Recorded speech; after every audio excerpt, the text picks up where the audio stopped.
माझा विद्यार्थी माझ्याकडे गडबडीत आला व म्हणाला, सर माझं व्हॉट्सअपचं अकाउंट हॅक झालेलं आहे आणि त्याच्यामुळे माझ्याच नावाने खूप जणांना घाणेरडे फोटोज आणि व्हिडिओ जात आहेत. आता मी काय करू?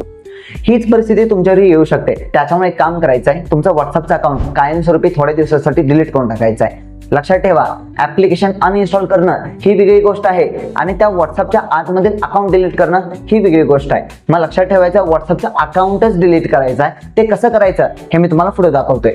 सर्वात पहिला तर तुम्हाला व्हॉट्सअपवरती आल्यानंतर ना, हे जे 3 डॉट दिलेले असतात, ह्या 3 डॉटला तुम्हाला क्लिक करायचं आहे.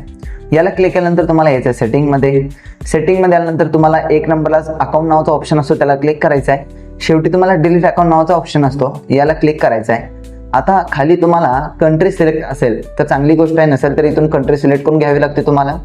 कंट्री सिलेक्ट केल्यानंतर इथं फोन नंबर काय असेल ते तुमचा टाकायचा आहे, जो तुमचा आता जस्ट व्हॉट्सअप चालू आहे त्याच्यावरती, आणि फक्त डिलीट अकाउंट नावाच्या ऑप्शनला क्लिक करायचं आहे.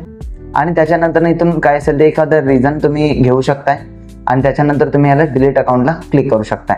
आणि याला क्लिक केल्यानंतर ते म्हणते खरंच डिलीट करायचं आहे का? हो, डिलीट करायचं अकाउंट. आता मी डिलीट अकाउंट बटनला क्लिक केल्यानंतर आपलं व्हॉट्सअप पूर्णपणे बंद होत आहे आणि जर हॅक झाला असेल तर ते हॅकरकडून सुद्धा आपलं अकाउंट पूर्णपणे ब्लॉक होत आहे.